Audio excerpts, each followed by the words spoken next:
Have you ever found yourself standing at a crossroads where you were suddenly forced to choose between the foundational beliefs that built your entire world and, well, a new truth staring you in the face that you just couldn't ignore? Yeah, that is, it's essentially the ultimate form of cognitive dissonance. Right. You're basically being asked to dismantle the house you live in brick by brick while you're still standing inside it. Exactly, yeah. The psychological toll of that kind of transition is just immense because your brain is desperately trying to protect the safety of the known, even as the walls are crumbling down around you. And today, we are taking a deep dive into a story that captures that exact agonizing struggle.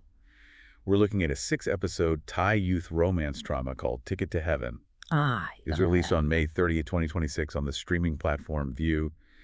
And our mission today is to really explore how this series tackles a massive collision of heavy themes. We're talking grief, institutional religion, and just this profound self-discovery. And I think to really appreciate what this series accomplishes, we have to look at the context of its genre, right? Oh, cool. Thai boys love, or BL dramas, they have a massive global following.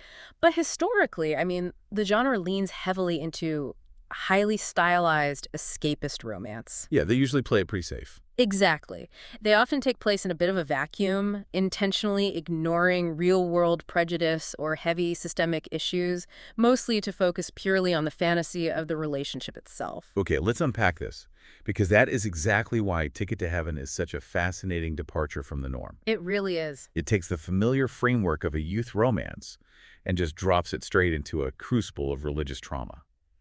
So let's set the stage by looking at our two leads. Right, let's get into the characters. On one side, we have Tanrak, played by Fourth Nattawat Jiraktikul.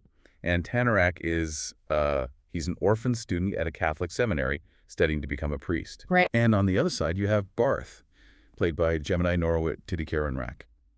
Barth is the brand new transfer student, and he is everything Tanrak is not. He's rebellious, deeply cynical, and carrying, a lot of heavily guarded trauma. The premise immediately positions them as perfect foils for one another. Yeah. You've got the obedient believer and the defiant skeptic. But the storytelling actually elevates this way beyond a simple trope. Oh, absolutely. It does this by thoroughly explaining the mechanics of their worldviews. Take Tanrak, for instance. His devotion is not just a matter of blind obedience. It's really a matter of psychological survival. Yeah, put yourself in Tanrak's shoes for a second. You lose your parents when you're just a child. That kind of grief can entirely shatter a young mind. Oh, completely. But he is raised in this missionary environment where he's taught a very specific equation. Like, if he stays on the path of God, if he does good deeds and eventually gets ordained, he will go to heaven and see his parents again. Right. It's transactional in a way. Exactly. His faith isn't just a belief system. It is an emotional life raft.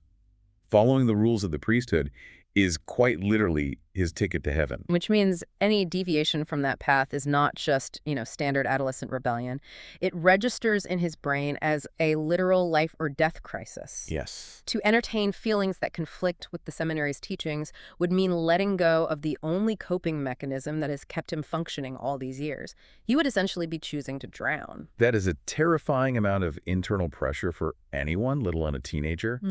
And the setting of the show amplifies that pressure tremendously. It really does. It takes place in 1996 at Magdalen House, which is this incredibly strict Catholic seminary. The environment is rigid, structured, and just completely unforgiving of nonconformity. And into this highly pressurized environment walks Barth, right? Who operates from a place of intense defensive cynicism. Yeah, he's got his walls way up. Exactly. The series reveals that at his previous school, Barth was violently bullied for being gay. And the abuse escalated to a point where he nearly killed his bully in self-defense, which resulted in his expulsion. So heavy. It is. So Barth arrives at Magdalen House feeling completely abandoned by the world. He trusts no one and fully expects the worst from every single person he meets. So you have these two characters who are completely walled off from the world, and the narrative forces them into a situation where they literally cannot avoid each other. Right. The inciting incident in episodes 1 and 2. Exactly. It happens when a bully at the seminary, a boy named Konkit, tosses Bark's bag into an abandoned, drained swimming pool on the campus. Such a classic bully move. Right. And Tanrak, being compelled by his inherent need to do the right thing, climbs down to help Barth retrieve it. Then Konkit locks the gate, trapping both boys in this empty concrete pit for the entire night. It's a classic narrative device, forced proximity, but it works brilliantly here because of the psychological contrast between them. Yeah, totally. In the dark, stripped of their usual environments, their defenses just naturally lower. Tanrak is terrified of breaking curfew and facing the institution's wrath. Right, he's panicking about the rules. While Barth, meanwhile, bitterly points out the fundamental injustice of his own life. Like, even when he tells the truth, no one believes him. So the isolation of the pool forces them to actually listen to one another. And that night really plants the seed of a connection that slowly starts to blossom. The show actually spends a significant amount of time building their intimacy through these quiet, almost mundane, shared experiences. Yeah, the pacing is so deliberate. Like they sneak out of the dorms late at night to eat roti together. They spend hours alone during music rehearsals, finding a shared rhythm. Tanrak draws a little flower on his bunk bed, and Barth responds by secretly leaving real flowers for Tanrak to find. It's so sweet. Really is. Tanrak even starts tutoring Barth. The pacing of this development is critical. The audience gets to witness this incredibly wholesome bond forming organically well before the heavy religious guilt is really introduced. But I do want to bring up a significant aesthetic choice the show makes here. Because looking at the sources, this jarred a lot of initial viewers. Oh, the lighting and the tone? Yes, the premise we are discussing is undeniably dark. We are talking about profound grief and institutional trauma.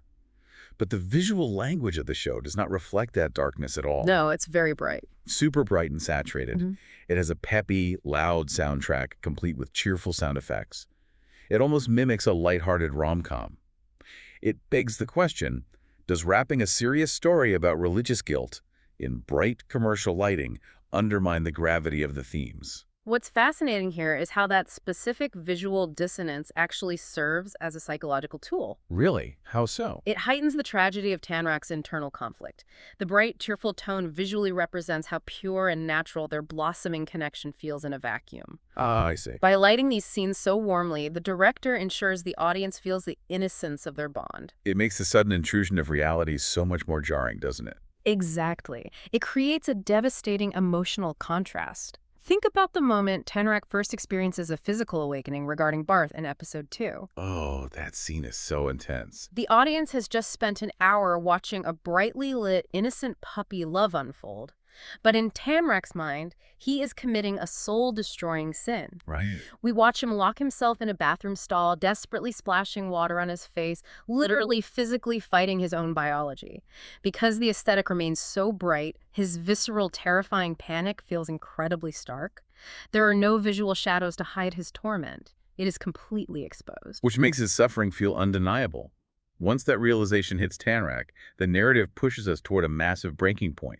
The innocent connection transitions into undeniable attraction, and the show uses weather and water imagery to track Tanrak's crumbling defenses. The rain scenes in episodes 3 and 4 are incredible. There is this powerful scene where Tanrak leaves his umbrella for Barth and chooses to walk back to the dorms completely exposed to the pouring rain. He is just utterly defeated by his own jealousy and the sheer exhaustion of fighting his feelings. The pouring rain functions as a psychological mirror there. The water is basically washing away the rigid, meticulous defenses he has spent years building. Yeah. And this loss of control transitions directly into the pivotal, highly intimate scene in the shower room, which then spills out into a dark, unlit corridor when the campus lights fail. This corridor scene is where the absolute core of their shared trauma comes out. They're hiding in the dark, breathing heavily, and Barth is terrified. He's so scared in that moment. He's terrified that his feelings are going to cost him the only person who has ever shown him kindness.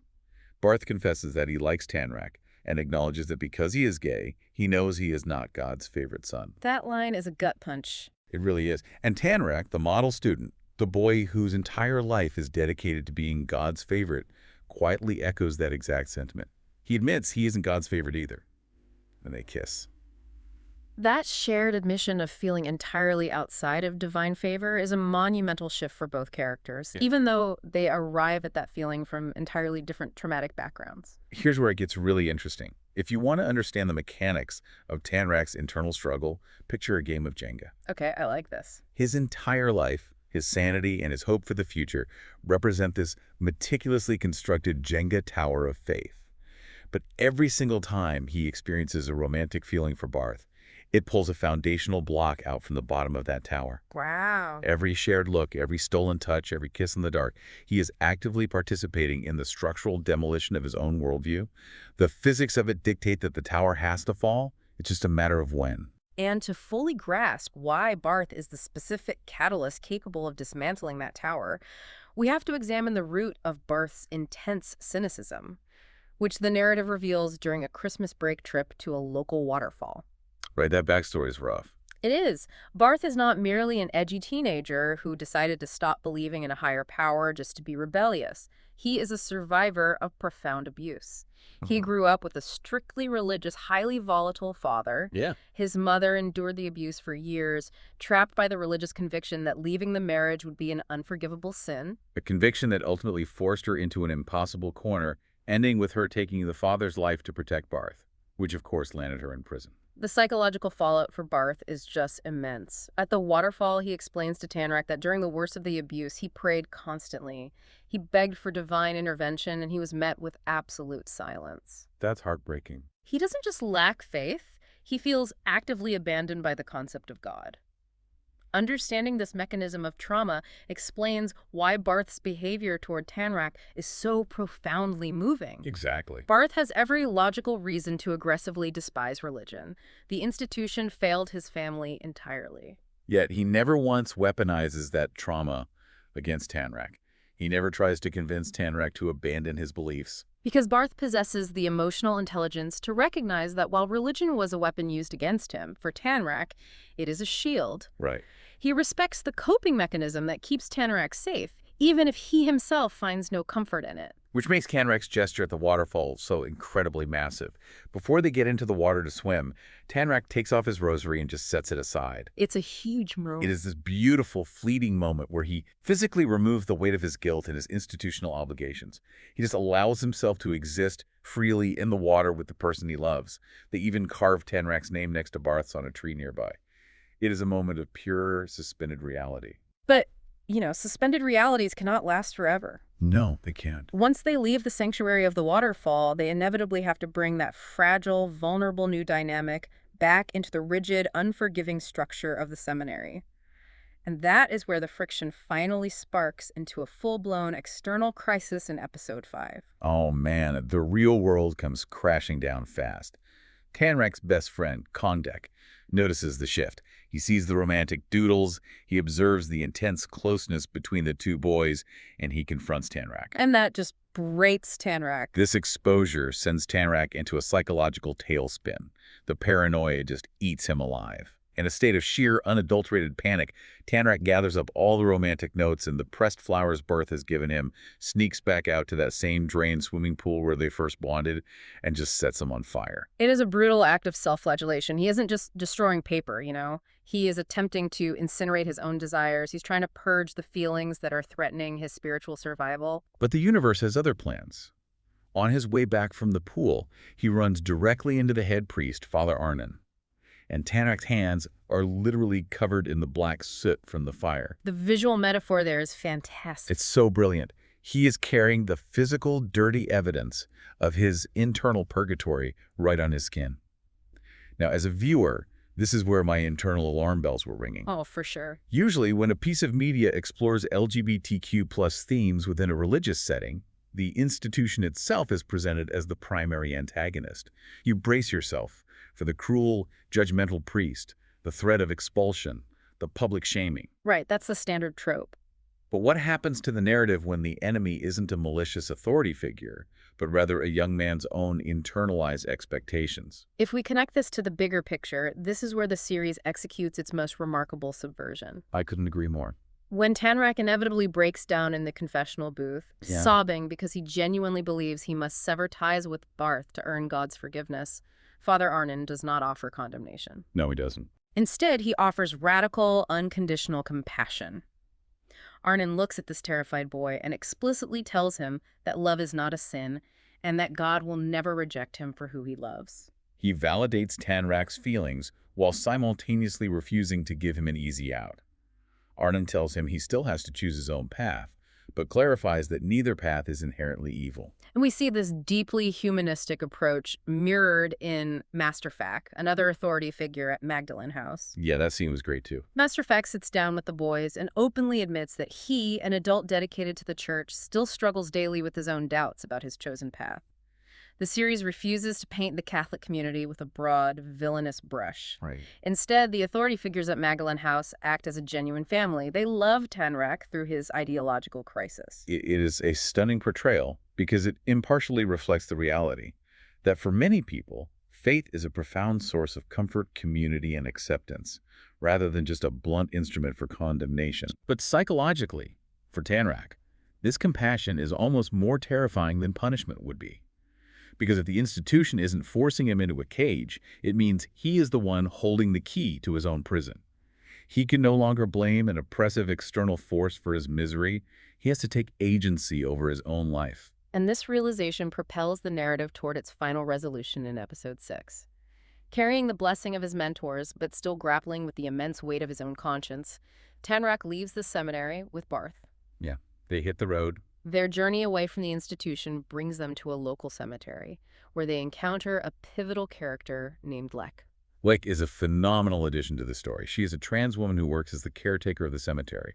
As they talk, she reveals that years ago, she actually attended the very same seminary alongside Tanrak's late father. Such a cool connection. She explains to Tanrak that she eventually had to leave the seminary in order to live truthfully as herself. Lek's theology is perhaps the most vital lesson Tanrak learns. She explains that stepping away from the institution did not mean stepping away from her faith. She explicitly tells him that she still loves God. And then she gives him the Bible. Right. To underscore this, she gives Tanrak his own father's old Bible, which she had kept all these years. By her very existence, Lek provides Tanrak with tangible proof that religious devotion and queer identity do not have to be mutually exclusive. She shows him you can love a higher power without fundamentally hating yourself. Yeah. And this interaction gives Tanrak the clarity he needs to finally make a definitive choice. He officially drops out of the seminary. It's a huge step for him. And the show handles the fallout of this beautifully. His best friend Kongdik steps up and is ordained in his place. During the ceremony, Kongdik actually delivers the exact sermon on love, faith, and hope that Tanrak had meticulously written for his own ordination. It's a very touching moment. It shows you that Tanrak's dream didn't die or lose its value. It was simply fulfilled by someone else walking a different path. Which brings us to the show's epilogue, featuring a significant time jump to January of 2025. Right, and January 2025 is a very specific date because it marks the first day that the LGBT plus marriage law is officially enforced in Thailand. Yes, a very intentional choice. The show flashes forward to show adult Tanrak and Barth taking a bus together on this historic day. There's even a really touching cameo by the show's director, Aof, who plays the man at the bus ticket booth, handing them their metaphorical and literal tickets to a new future. It's a beautiful thematic bow to tie on the story. It is. However, I have to point out a massive production flaw that makes this finale incredibly hard to swallow visually. Oh, I know exactly what you're going to say. The practical execution of the time jump. It requires an unbelievable suspension of disbelief. The main timeline takes place in 1996 when the boys are 17 years old. The flash forward is in 2025. That is a 29-year time jump. Right. Barth should be a 46-year-old man. Exactly. Gemini, the actor playing Barth, is 21. And in these final scenes, he looks exactly 21 years old. The production essentially just slicked his hair back with some gel and put a pair of wire-rimmed glasses on him and called it a day. Yeah, it was not the most convincing makeup. For a finale carrying such profound emotional weight, the lack of realistic aging makeup is incredibly distracting. It is a stark visual disconnect, undoubtedly. But if we can look past the limitations of the makeup department and focus purely on the narrative resolution, the philosophical payoff of the finale is immense, particularly regarding Barth's character arc. So what does this all mean? For me, the most beautiful irony of the entire series lands squarely on Barth's shoulders. How so? This staunch, fiercely defensive atheist who felt completely abandoned by the universe actually finds God again. In that flash forward, he tells Tanrak that he finally realized God never actually abandoned him during his abusive childhood. Yeah, that was a powerful revelation. Instead, he believes God was the one who orchestrated bringing Tanrak into his life, ultimately saving him from his own darkness. It is a profound full-circle moment of healing. And for Tanrak, the realization is equally powerful. He verbalizes to Barth that he never actually had to make that agonizing choice between God and Barth. Right. He didn't abandon his faith, he simply chose to practice it outside the confines of the seminary walls. We see him in the car still wearing his rosary, still praying. The core of his faith remains entirely intact. It is only the context that has evolved. It goes right back to that Jenga analogy. He didn't destroy the blocks of his foundation. He just stopped trying to build a precarious tower and instead used those exact same blocks to build a solid house where he and Barth could actually live. That is a perfect way to visualize it. And this raises an important question for all of us long after the credits roll on this specific story. Think about your own life.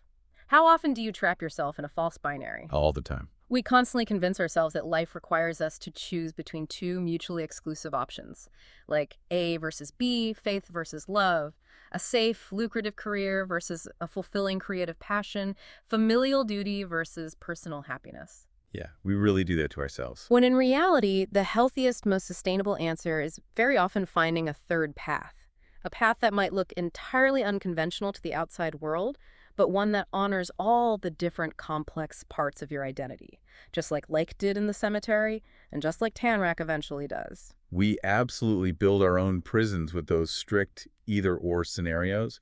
It takes real courage to forge that third path. And before we wrap up this deep dive, I want to leave you with one final fascinating detail tucked into the source material to mull over on your own. Ooh, what is it? It has to do with Barth's name. In Catholic tradition, St. Bartholomew was an apostle who was famously martyred for his faith. Now, on the other hand, Tanrak's name translates roughly to an embodiment of love. Wow, really? Do you think it was a deliberate choice by the writers that Barth shares a name with a martyr? Think deeply about his journey. Did Barth, in a very real psychological sense, have to martyr his own fiercely protected, cynical worldview? That is such an interesting thought. Did he willingly endure the agonizing terror of vulnerability and the fear of losing Tanrak, all purely to preserve the love and the salvation he ultimately found in him? It really makes you wonder if a ticket to heaven isn't a physical destination you go to after you die, but rather a state of grace you build with someone else while you are still alive. That perspective entirely recontextualizes his journey. He basically surrendered his defenses to secure his own salvation. Yes, and it changes the whole meaning of the title. Thank you for joining us on this deep dive. Keep questioning the binaries in your own life and keep looking for the deeper, hidden mechanics of the stories you watch. We'll catch you next time. Thanks so much for watching.